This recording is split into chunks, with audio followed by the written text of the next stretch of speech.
Welcome back. Reddit roast number 29. Mal, good to see you again. Good to see you. Let's get stuck in. We've got engineers and Big Four consultants today who are possibly going to struggle to stand out in their MBA applications. So that'll be, I'm looking forward to discussing that. We've got a few older applicants debating between an MBA and an EMBA, and if so, how to position themselves as older applicants in the MBA application process. And we've got a couple of younger applicants, including a deferred MBA candidate who is wondering about whether an MBA is for them, and if so, how they should position their relative lack of experience and come out successful. So, interesting bunch. Should we dive into the first review? Yes, we shall. Profile one, please review my profile. They're applying in round two just now. Okay. Profile nationality, Latin American, Andean region applicant. 5.5 years of work experience, 3 of them in mergers and acquisitions, and 2.5 in corporate finance and strategy. Currently, they're an M&A associate in the largest single family office in my country. They've also executed several cross-border transactions, lots of corporate strategy projects as well. Previously, they were an investment banking analyst at a bulge bracket global bank. LATAM coverage, GMAT, it's shit. This is not me saying it. This is the applicant. 615 in the Focus edition, GPA 3.5 in industrial and / commercial engineering in the top one or two universities in my country. Admitted in the 99th percentile, admitted in the top 50 for the national admissions exam. Extracurriculars, lots of volunteering roles there, poverty relief programs, 180 degrees consulting, mentoring clubs, and more. Some target unis as well. Wanted Wharton for the #1 pick because the main field of interest post-MBA is investment banking. With the GMAT, not sure anymore. Being more realistic now, targeting CBS, Booth, INSEAD, and LBS for round two. What do you think overall of this profile, Sam? Okay, let's give it an upvote to start. First, I think from an academic perspective, look, I think OP is very smart, but it's not translating into the academic scores that they're looking for. For example, a 3.5, if that is, well, OP got in 99th percentile, thousands of applicants, whatever, got into this amazing program, ended up with a GPA of 3.5. Yeah, I'm sure OP is super smart. 3.5 technically is a little bit below the 3.6 average of the M7s, not coming through well. Now, I don't know if it was actually on a 4.0 scale, so it might be that they've converted that themselves, in which case there might be a bit of wiggle room, but either way, it doesn't look outstanding on the academic front. And the same thing with the GMAT. It's shit, as he says. It's not. I don't think it is a 670 equivalent. I think it's a little bit below that. I would ballpark that at a 660 or so. So either way, like however you cut it, a solid 60 points below the average, the M7 average. Yeah. So not great from an academic perspective on paper, but at the same time, they will know OP's smart. So a bit of an awkward one. I definitely think a higher GRE, higher GMAT would help OP's cause. In terms of demographic, and LATAM Andean region, definitely underrepresented. Do we know the gender? No. No, we don't. Okay. If it was female, particularly given the finance-heavy background, and then I think that would make the applicant even more URM, underrepresented. Not sure. In terms of extracurriculars, we have a lot here in terms of volunteering. 180 degrees is impact consulting. We've seen some really successful applicants have that on their backgrounds. It's not clear how much of that is from undergrad and how much is more recent. As a reminder, anything that's more recent, in other words, extracurriculars that you've done while working, they carry quite a bit more weight than something you did during undergrad, because during undergrad, everybody has some sort of extracurricular. It's not particularly unique. But to do extracurriculars while working an intense job in investment banking, that's a different matter entirely. So not entirely sure on the extracurriculars how many points to award there, but it looks like potentially quite a bit to go with. On the professional side, look, really good experience. M&A associate with a promotion last year at a large family office, always valuable, and has M&A experience in terms of transactions, and previously has a nice investment, a bulge bracket investment bank on their resume as well. So definitely strong professional experience. We'll talk about it later, but I had a very similar profile in terms of LATAM, bulge bracket, bank, get into Wharton last year, who were, which is their top school. So yeah, I definitely think a strong profile from a professional standpoint. The goals, do we know the goals? Yeah, I, pivoting into investment banking, very, very doable. I think with this background, and OP, in fact, even has investment banking on their resume already. So I think the schools are going to say that's quite a credible goal. So I like that. And then I think that I think overall solid, bar the GMAT. Solid mm, bar the GMAT. I'd love to see a GMAT that's a little bit higher than that if possible. It doesn't need to be. I think given OP is not mother tongue English, I think they can get away with having a slightly lower quant score, but certainly on the verbal score. But on the quant side, I do think quant needs to be at least in line with mm, averages of these schools. So we're going to need another few 50, 60 points on that GMAT to really be competitive for M7s. But solid overall, bit of work to be done. mhm. And OP is applying in round two, so they've kind of shelved Wharton and is now looking at CBS, Booth, INSEAD, and LBS. Any commentary or suggestions regarding the schools? What are OP's chances of getting admitted to these ones? Sorry, what did they shelve? Wharton was on the side. They say no, low GMAT, not sure. Okay, Now but shelved targeting, it. yeah, now targeting the more These. realistic. Yeah. Okay, interesting. Look, I'm a little bit more positive than that. I think I wouldn't self-select out of Wharton.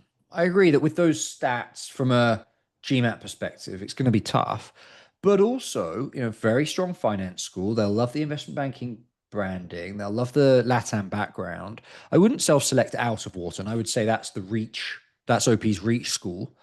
And then the CBSs and the booths, which have obviously got strong finance pedigree. The INSEAD, much more consulting pedigree, but still would be valuable. And a J27 intake, as a general rule of thumb, the January intakes have a lower threshold, lower boundary, and they'd probably be more willing to accept a lower GMAT score. And by the way, that applies to Columbia as well. Check out their J term program, OP. And then LBS is a good expo. European wise, LBS is the best school going for investment banking. So a good set of schools, good choice of schools. If OP's obviously done their research, and I think they're in with a chance at these. If OP definitely wants to go and do an MBA and doesn't want to get there or can't get their GMAT any higher, then maybe add a few safer picks in there as well. I would think, for example, as a new NYU Stern, still New York based, still got the investment banking connections, but less competitive than CBS. Cornell would be another one, a very strong feeder program for investment banking, but not quite as competitive as the M7s. So that's how I would be thinking about schools. Okay. And considering that OP is applying in round two, what can they do to position themselves as a strong applicant? I think it's going to look. It's going to involve obviously the GMAT is a big thing. If they can take the GMAT again, that would be the ideal. Otherwise, extracurriculars. Now, it might just be that OP hasn't added much detail to the review, in which case, fine. But it looks to me like I'm not seeing any specific mention of leadership within those extracurriculars. So if OP was going to do one thing other than GMAT to strengthen their profile ahead of their applications, it would be trying to get into a leadership role in one of these extracurriculars. For example, taking on a project manager role for 180 Degrees Consulting, or they're involved in relief programs, maybe leading the next initiative, and that's Mhm. something that would give really, really good essay material for the for example, CBS um The essay. contribution. Yeah. Sorry. The contributions essay at CBS. CBS contributions essay, for example. What are you going to, why CBS? How are you going to co-create your program? You could Mhm. say, having led a new initiative at 180 Degrees Consulting, I've done this A, B, and C. I want to do something similar for the Impact Consulting Group at Columbia, for example. Mhm. So you could, not only look better on your resume, you can actually use this to write really good essays as well. So that would be my other key point to strengthen, would be trying to get an extracurricular leadership role for the essays. Okay. I think, OP, we've answered all of your questions. Should we move on to the next profile, Sam? Yeah, let's do it.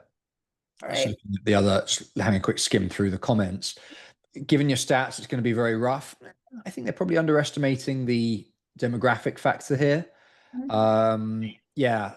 So, for example, we have this comment here: LATAM candidates tend not to have the highest scores. It's true. So, I think as a LATAM applicant, you could possibly get away with having a slightly lower score. Mhm. This person saying with a 615 CBS and Booth aren't doable, can pull off INSEAD and LBS. I think it's a little bit harsh. I think CBS and Booth are probably, they're a reach, but they possibly can be done with the right application. So a little bit more positive than those comments. Okay, let's move on to the next one. Okay. Our next profile is an economic consultant, 5 years of work experience, 695 focus, 3.86 GPA at Columbia. Hey everyone, I recently got my first GMAT focus score. So now they're sending in their profile for review, targeting pretty much every school in T10, background male 25 white, academic, did political science and statistics at Columbia with a GPA of 3.86. Vice president of my nationality's club, also had executive roles in 2 different political science clubs. GMAT focus, took it yesterday. Well, 4 days ago, was 695. Work experience, 5 years of experience in economic consulting, currently a senior analyst at a top firm. Initially started at the economic consulting arm of a T2 consulting firm, and then moved to this role with a promotion. Including that promotion, OP's been promoted 3 times.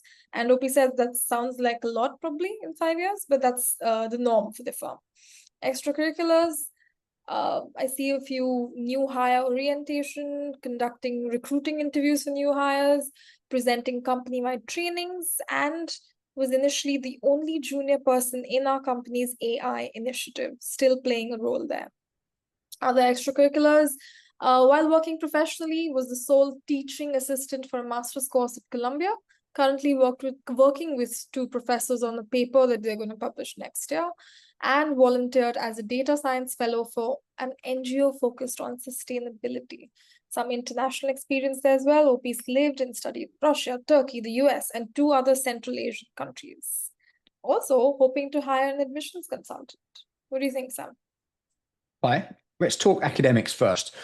So strong, right? Both are above average. So Yeah. 695 converts to about a 740-ish on the old GMAT, which is 10 points above the historical average of the M7s of 730. So good start. Columbia, obviously great brand to have from an undergrad perspective, and a 3.86 GPA is also above the average of about 3.6 for the M7s. So really strong start academically for sure. Demographic, I think, yeah, male, white, 25, overrepresented, fine, not the end of the world. Extracurriculars. What I love about these extracurriculars, Mal, is that they have specified while working professionally as an economic consultant. So these are Yeah. not during undergrad. So that makes them more recent, more relevant, and more impressive. Sole teaching assistant at Columbia, nice. Currently working with 2 professors on a paper. Schools don't care that much about research, academic research generally. Business schools aren't that Mhm. worried about it, don't value it that much, as much as, for example, PhD programs or whatever. But still solid. And then the volunteering as a data science fellow, that they're going to really like that. Hopefully, these are substantial enough to really generate essay material. I'm thinking Mhm. they probably are. So great extracurriculars, professional. Now, I work with a lot of clients, particularly from Analysis Group, who are another economic consulting firm. So I know what this group is, and while they're not well known in the sort of general Mhm. you know, layman sort of on the street, these are really good brands, and the schools know that. So good, good branding and good work experience. Although OP says the 3 promotions are normal, I think they've possibly been a little bit modest. They certainly haven't put a foot wrong in their promotion schedule. So professionally, really, really good. Not seeing a huge amount in terms of specific impactful projects. But I'm sure that that if we go into a bit more detail, that there is some tangible impact being made there. So professional, also really strong. No mention of goals, I don't think. Mm-hmm. So that's something that OP, that when you hire an admissions consultant, or kind of take the next steps in your application process, getting those goals nice and clear is going to be super important. Classic options. So I worked with a client last year, for example, or the year before last, who was analysis group, Wharton, McKinsey. So saying that your goal is to transition from economics consulting to maybe an MBB, that is a very common post-MBA goal. That could work well. You could also, depending on how hardcore your economics experience is, there may be a sort of macroeconomic focus role at an investment bank. Could also work as a short-term goal. And then longer term, you're in a really good position to do anything along the lines of like regulation or politics or policy making, or anything that is kind of big picture, if you chose to, would also work really well. So get those goals clear, I think, is the next big step for you. But you've got plenty of options on the table, so I'm not seeing an issue there. And then the other thing I'd like to mention as a positive, we don't normally talk about this because it's not often mentioned, but having this international experience is going to do you good.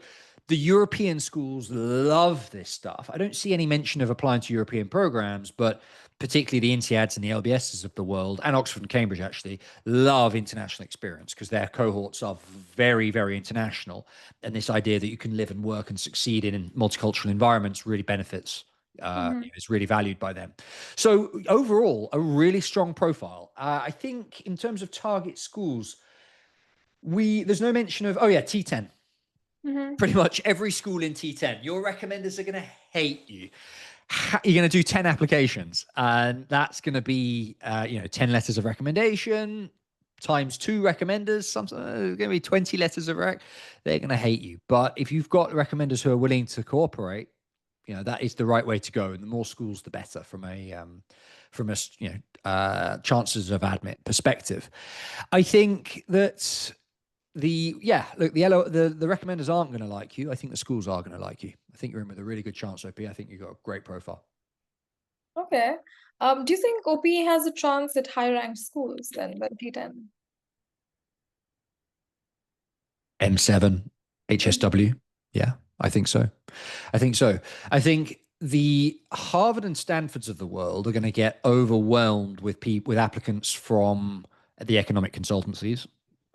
They're going to need to see something very, very unique to stand out among that batch. So Harvard, Stanford is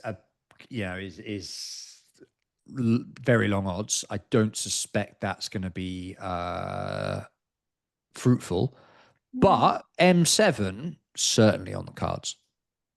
Okay. And so OP is applying next year, fall 2026. What can OP do between now and his MBA to improve his profile? Yeah. Um, I would say keep building those extracurriculars. Mm-hmm. They are strong already, but I feel like there's quite a good platform there to come up with something really unique. Um, for example, presenting at the company-wide trainings, I wonder if there's an opportunity to lead or initiate a new training. For example, an AI training program. You could develop the program, you could teach it, you could host workshops. Really good leadership stories could come out of that. I think, and similarly for the other extracurriculars, the outside of work ones, if you can lead and launch something new, as opposed to just tagging on to something that's already in existence, that's the difference between an okay or solid extracurricular versus an outstanding one. So that would be really, really nice. Um, I think that getting those goals clear is the other big one.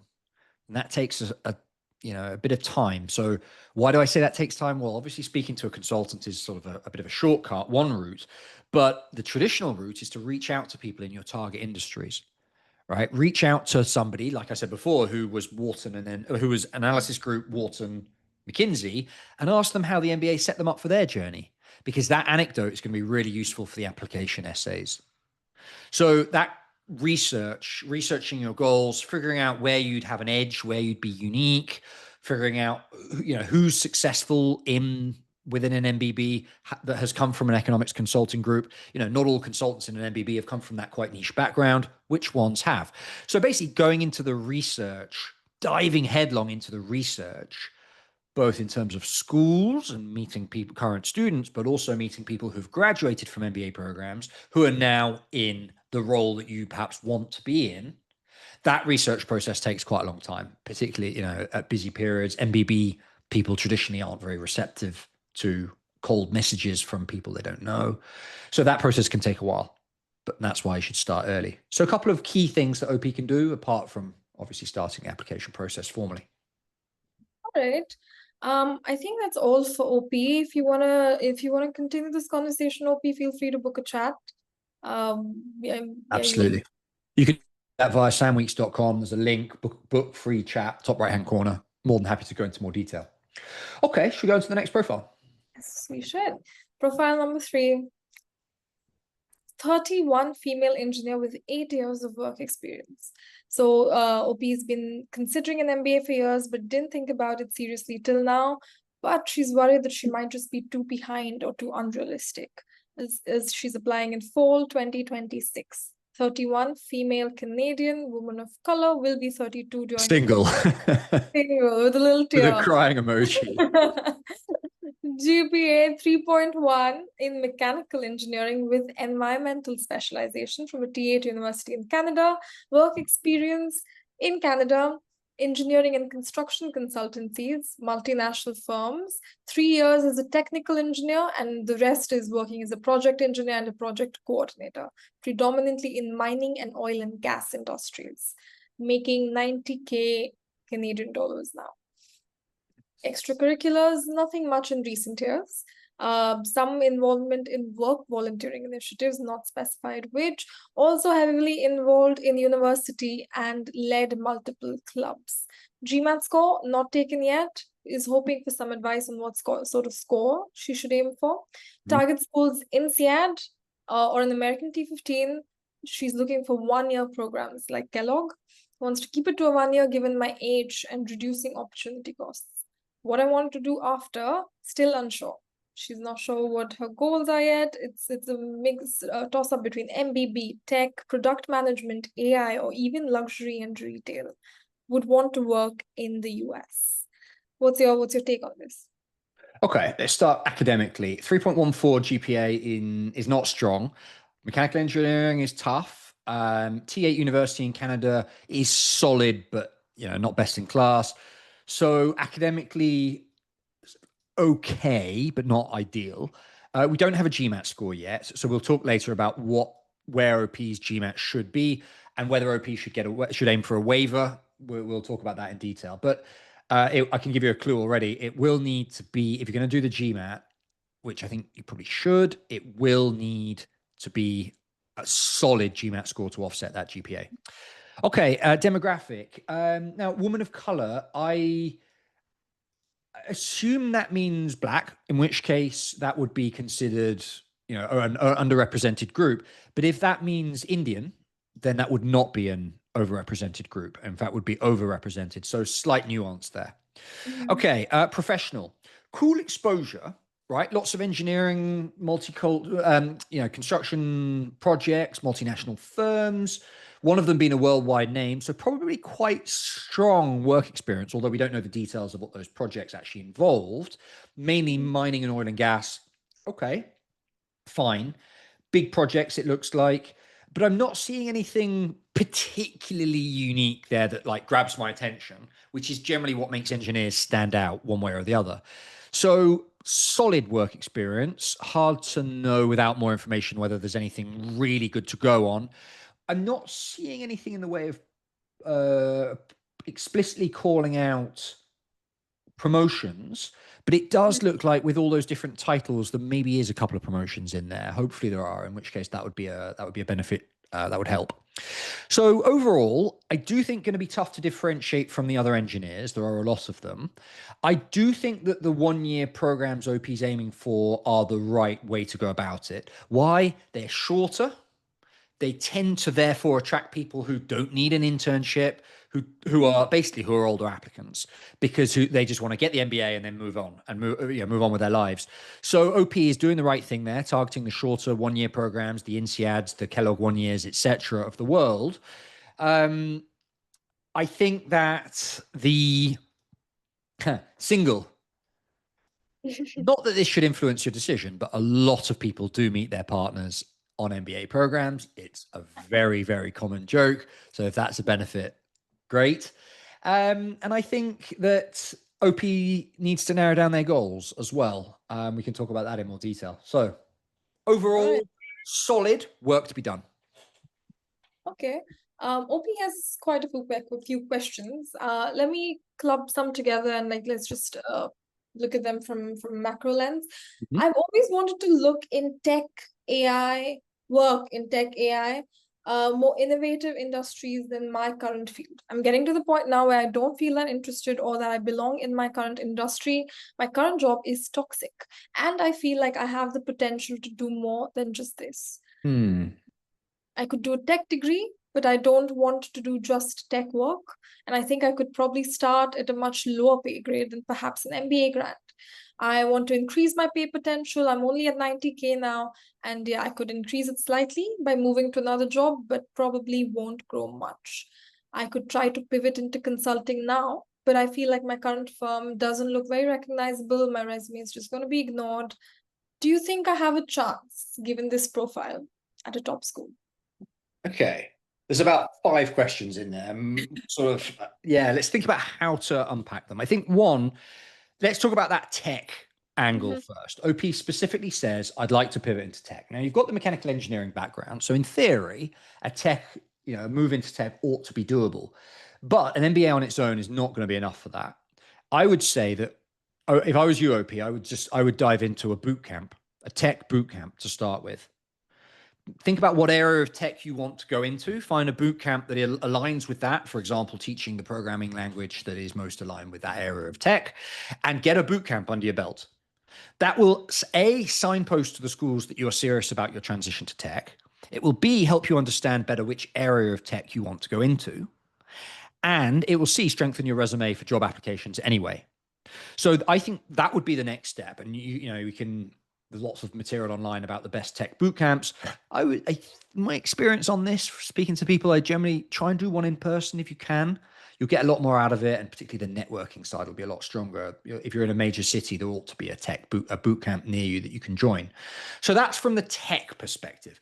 A boot camp plus an MBA would position you nicely, for example, a product management role in tech with your engineering background. So that would be a pivot that would work. It would take a while and a bit of upfront investment, but if you can do that right, you would end up with a salary, well up from your 90K if you decide to pursue that route.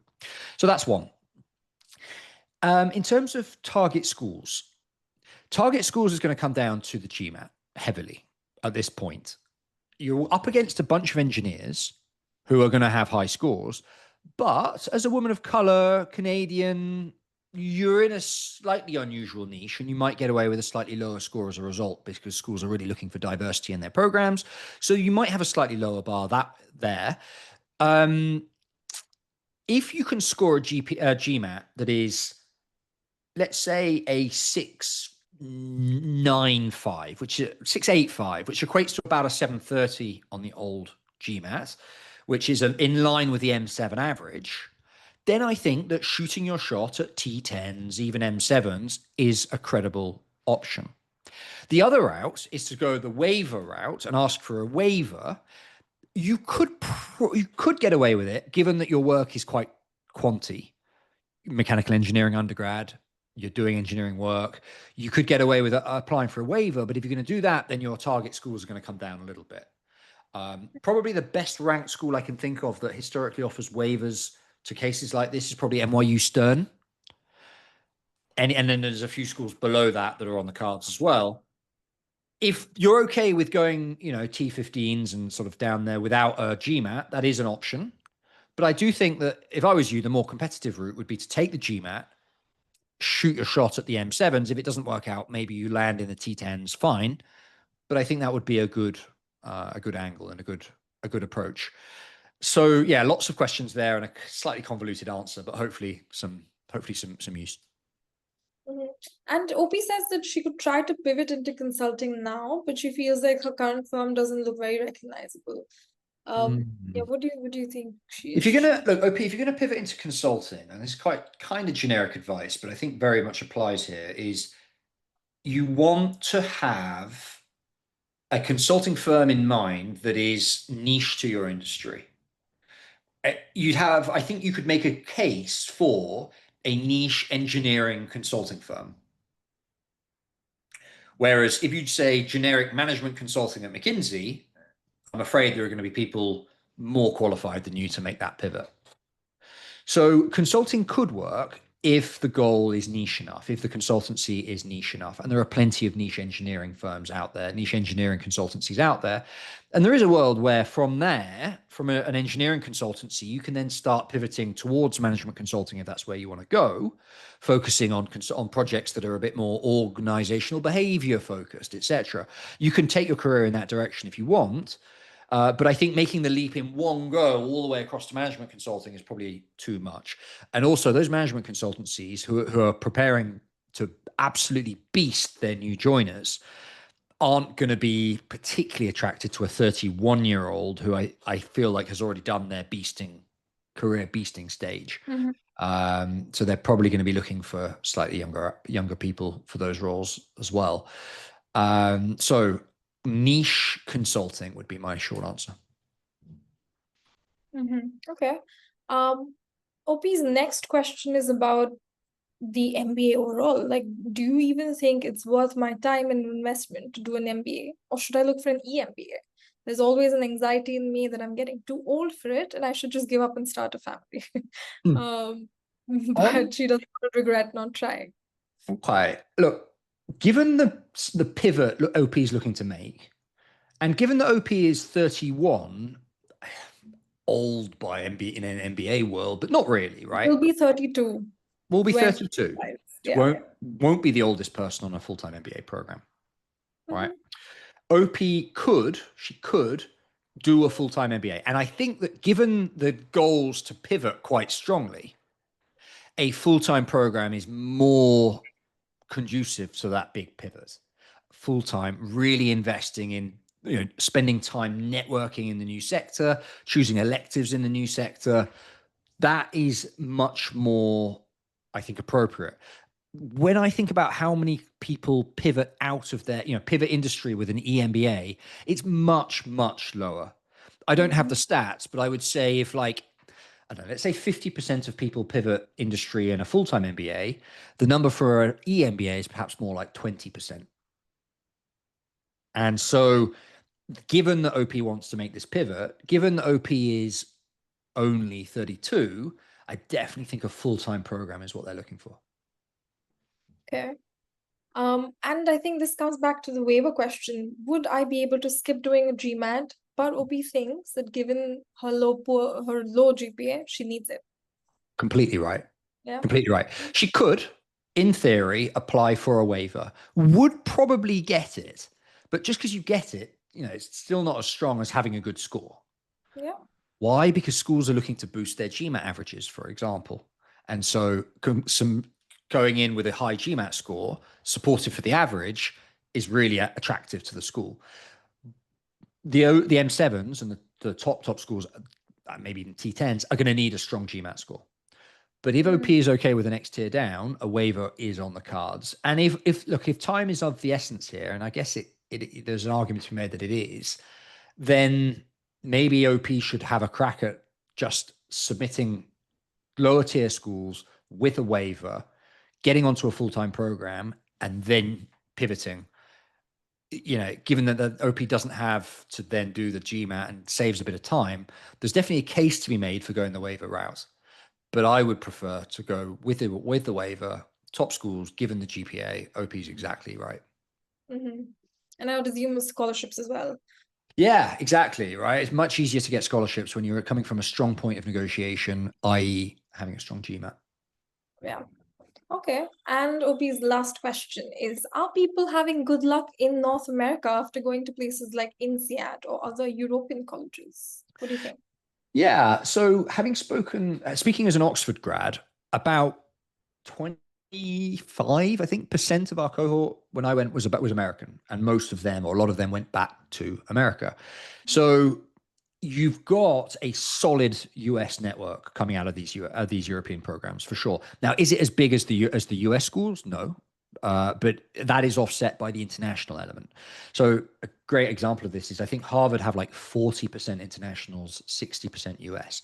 Multiply that by years of graduates. Obviously, the network of Americans is going to be higher coming out of a US school. But these European programs that are putting 20% of their cohort into America every year, that is also a substantial network. And yes, the top programs like INSEAD and LBS certainly have their fair share of American graduates, and certainly would do the would give OP what they need. Yeah. All right. I think we've covered all of your questions, OP. Sam, should we move on then? Yeah, a little bit convoluted. Went around a little bit of a journey there, but hopefully, OP, that was of some value to you. Right, let's move on to the next one. All right. Fall 2026 MBA. Hi all, I'm applying in round 1 for fall 2026 and I would love some feedback. Education, no GPA mentioned I see, but I see IIT Bombay, that's a really good school in India, BTech, Chemical Engineering, Minor in Management. Work experience, 2 years in a big 4 consultancy in supply chain and transformation projects in pharma, chemicals, media, prior consulting internship. Extracurriculars, mentor at IIT, mental health champion, CSR volunteer, state level tennis, and photography. And the GMAT focus is at 675 target schools. OP is applying to Kellogg, Ross, Fuqua, Stern, INSEAD, and NUS. Goal, strategy consulting in healthcare or life sciences. And the long-term goal is strategy or operations leadership in a global life sciences firm. What do you think? Yeah. Let's talk about education. It's a difficult one without the GPA. IIT Bombay obviously carries weight for sure. I am a little bit wary that when there's no GPA mentioned, it often means it's low.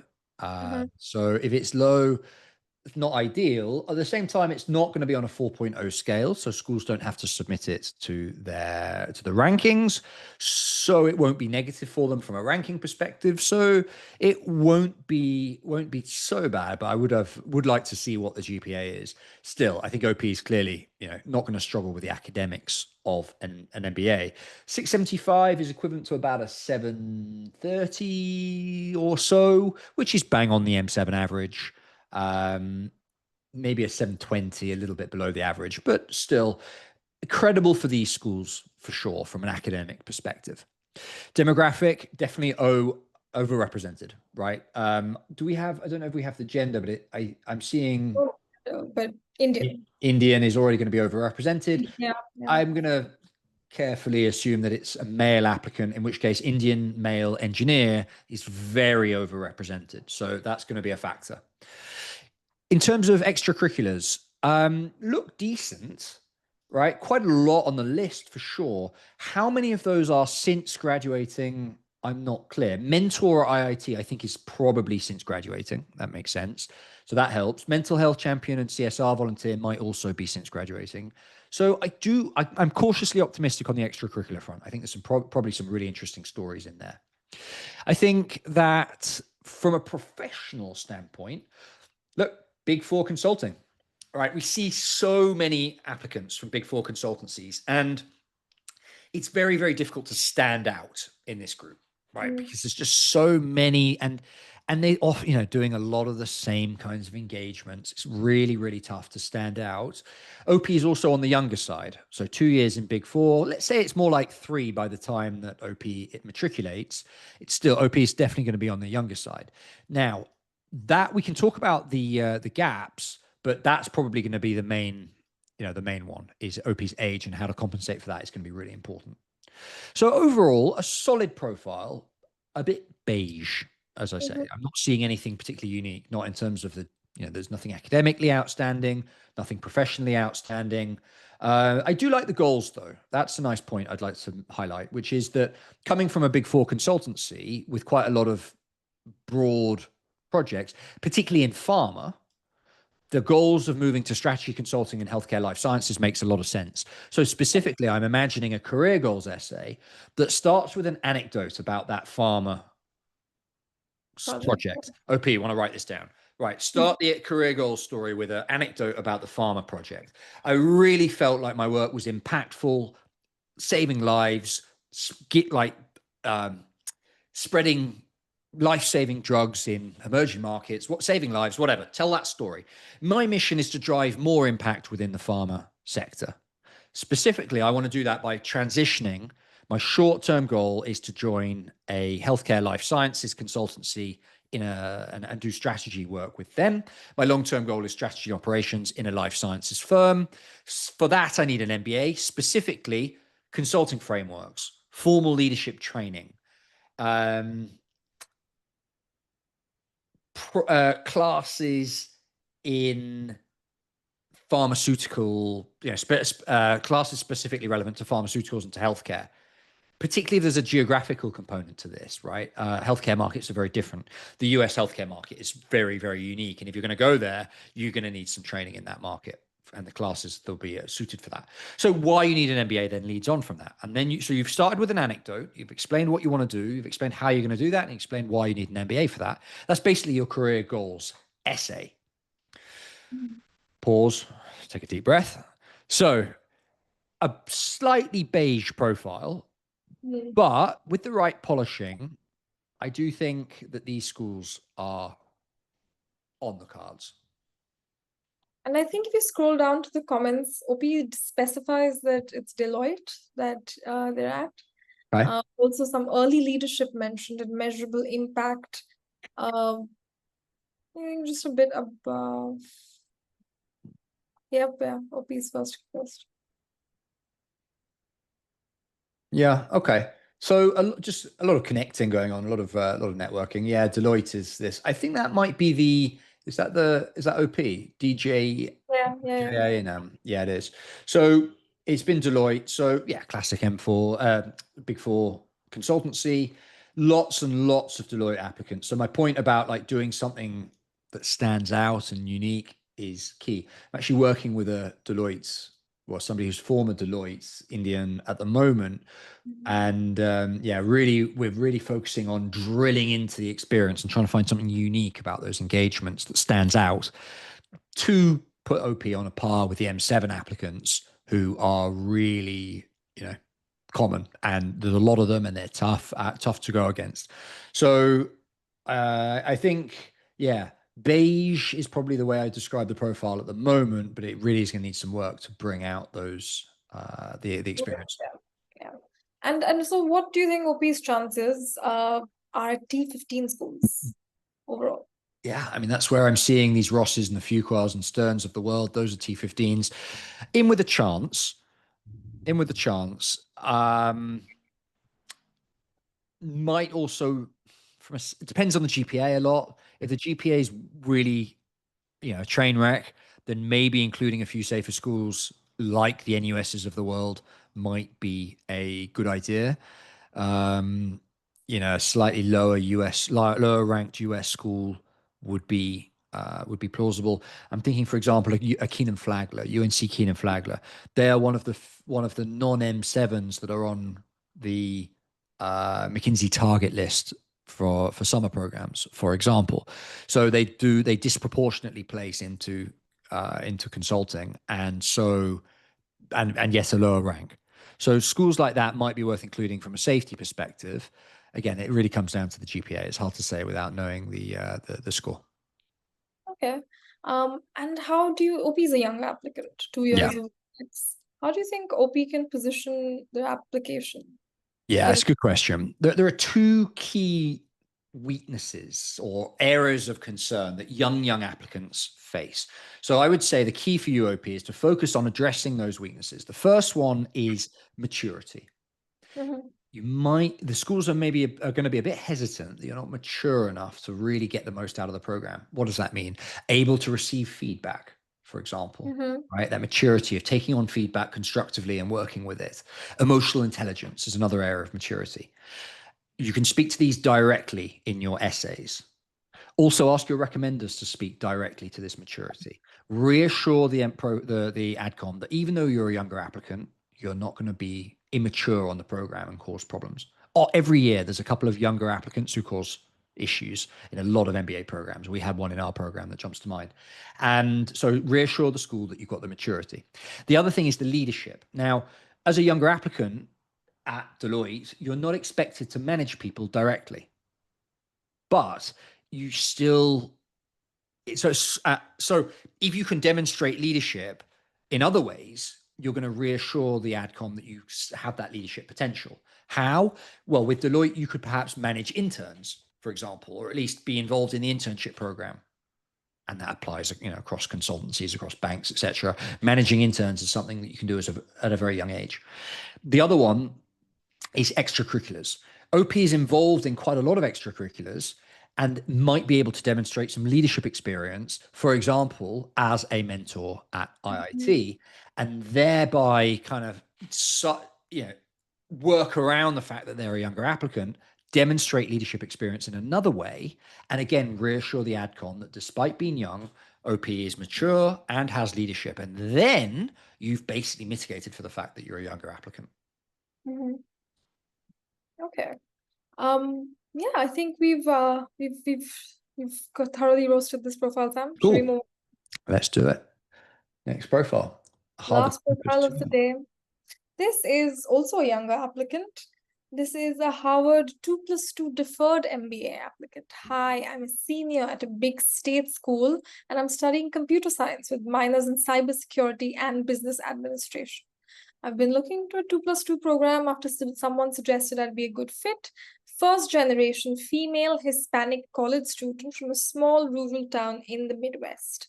Recently accepted a full time offer in NYC doing cybersecurity consulting for a global firm, not Big Four.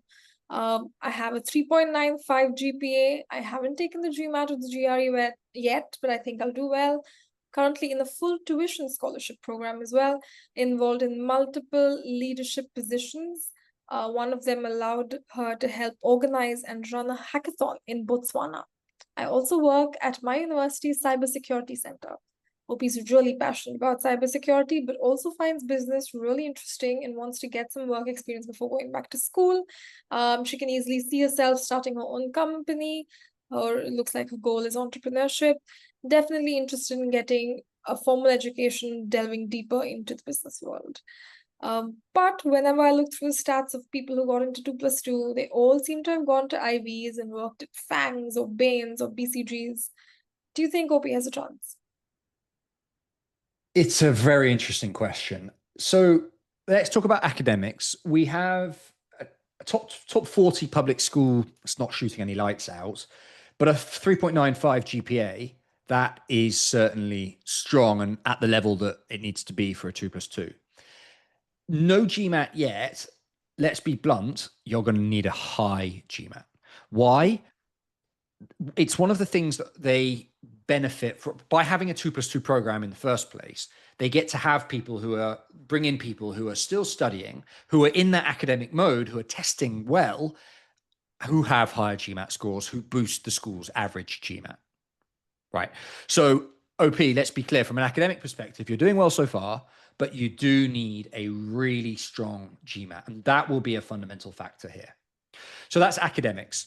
Demographics, I'm going to coin a new acronym here, URMAF.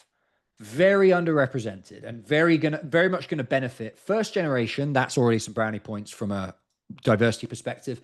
Female, more brownie points from a diversity perspective. Hispanic, more diversity points. Very, very underrepresented. So definitely going to put you in a good position. From an extracurricular perspective, these are really, really good extracurriculars. You're going to need to keep that up. But Mm-hmm. as far as extracurriculars go for your group, they're about as good as it gets. Really strong leadership experience running a hackathon in Botswana, for example, for your age. So extracurriculars in a good spot. Professional, cybersecurity focus. Obviously, OP doesn't have that much in the way of work experience. And the problem there is that all that the schools can really go by is the brands of your work experience. And that is why, as OP has correctly identified, the people who do well in 2+2s have all got incredible companies and Ivies, because that's all the schools haven't got any work experience to go on. So, or not really. So all they can do is associate you with your brands. 2+2 applicants I've worked with in the past include like, the big German car manufacturers, for example, who got admitted to the Harvard 2+2. So really big brands is something that is going to help. And OP is lacking in that area. So that's a bit of a worry from a professional standpoint. But OP is clearly passionate about cybersecurity, and if OP builds a profile around that theme, there's still a chance. I'm very wary of this goal. It's not a deal breaker. Obviously, goals can be massaged for the application, but OP, please don't put your short-term goal as entrepreneurship. Put that as a longer-term goal. Schools are very wary. Harvard, you might get away with it but speaking broadly, business schools are very wary about people who want to go right into entrepreneurship after the program, having no entrepreneurship experience. It's a recipe for starting a startup that just flops. So the people who can get away with having entrepreneurship experience, entrepreneurship as a short-term goal, are people that have already got a business, or certainly very, very strong very strong entrepreneurship experience already, to reassure the school that that's realistic. So perhaps a short-term goal that is more cybersecurity consulting or cybersecurity leadership, joining a McAfee of the world, for example, as in an MBA specific role, like a strategy role at McAfee, just for example, and then doing entrepreneurship later. That Mm-hmm. would be a more appropriate set of goals, I think, or a more appreciated set of goals. So overall, an okay profile for Harvard 2+2. Certainly with a strong GMAT, it would be worth a shot, but I'm slightly tentative based on the brands, like OP says. Mm-hmm. Yeah, and I agree on the cybersecurity point. I see that these extracurriculars, also a hackathon in Botswana, for example, also works at the Yeah. cybersecurity center. I see a narrative there, I see it coming together. Do you Yeah. think OP has a chance, even without the brand names? And what can OP do, like starting right now, to improve those chances? To be honest, the biggest thing OP can do is get a full-time offer from a well-known brand. It's Mm-hmm. difficult, easier said than done, but that would be the biggest thing for Harvard 2+2. OP needs to get an industry leader brand in the cybersecurity space on their resume. Might be able to get them as a client. That's another option, right? Like if, I don't know, Adobe was your key client, you could leverage that brand. You could still get some of the benefits, but a full-time offer would be the biggest thing OP can do. GMAT is the other big thing. And then I keep saying this, like build on that leadership experience. Organize a hackathon in Botswana. Maybe you can run that again and make it even bigger and more impactful. That's the other big thing. But I think really it focuses on brands. Okay. All right. I think that's all of our profiles for today, Sam. Cool. I'm just going to go through and upvote the ones I haven't already upvoted because I sometimes forget a couple. Cool. And so we have one more. We have a bonus. This is now an interview question. We're in interview season, the invites are rolling in, people are anxious. What's the difference between walk me through your resume versus tell me more about yourself? Basically, what Mm, the title says, I've seen that many sources cite both as the same question, but I've seen others say they're different. One leans more to the professional side. So OP's mm. questions are, do interviewers ask both, or is it either or, and you need to guess what approach the interviewer is seeking? Okay, it's either or, but they're subtly different questions and there shouldn't be guesswork involved. So what I propose is, let's imagine we're in an interview. You Mhm. ask me both questions, and I'll bet I best answer this with an example. What I'm going to do is I'm going to different the structure of my answers is going to be different. So on the walk me through your resume, I'm going to stay chronological. On Mhm. the tell me about yourself, I'm going to focus more on the present moment. And so the structure of the answers, while giving more or less the same content, the structure is going to be very different. So let's do that as an example. Um, so let's let's do the walkthrough first. Okay. Okay. Okay. Hi, Sam. I'm your interview for today. Walk me through your resume. Okay, for sure. So I am British, but grew up in Brussels. I went to an international school over there, but was determined to get to London eventually because that's where my heart was. So I went to King's College London with a scholarship, and because I was in the city of London already, that led me quite easily, or I kind of drifted into investment banking. I was at SocGen in London on their trading floor, where I launched a multi-asset trading desk, which was a really interesting experience to learn about lots of different asset classes. And I also met some of the investment banking bully bosses, which we hear about. After a few years there, I hit a bit of a plateau and decided to pivot to do the Oxford MBA and also to get out of London. Got into Oxford on a scholarship. And from there, I had a brief stint in quant finance before setting up Sam Weeks Consulting. Now, my business is focused on live one to one consulting. We really focus on the top programs, particularly the M7. I'm based in Barcelona, where it's always sunny. All right. Thank you. Um, different interview. Reset. Reset. Okay. Hi, Sam. Tell me about yourself. Sure. So I'm an admissions consultant based in Barcelona. I run Sam Weeks Consulting, who are an admissions consultancy focused on live one-to-one admissions consulting, particularly focused on the M7 top US business schools. Before that, I had a career in investment banking where I helped set up a multi-asset trading desk on the trading floor of SocGen in London. I also worked at a quant finance firm in Amsterdam. And what I basically got out of this investment banking experience was learning to talk and type at the same time. And that's a work style that I've translated across to admissions consulting that clients really, really like. Outside of work, I'm a windsurfer. I actually have a crick neck at the moment because I fell off a windsurfing board, and I ride motorcycles. And one of my favorite experiences ever was riding a lap of Australia on a Harley Davidson. Yeah, the interesting difference between both answers. So you could adapt both of them to focus on specific points. I could have weaved the Harley Davidson into the walk me through my Mm. resume, but it would have been a bit forced.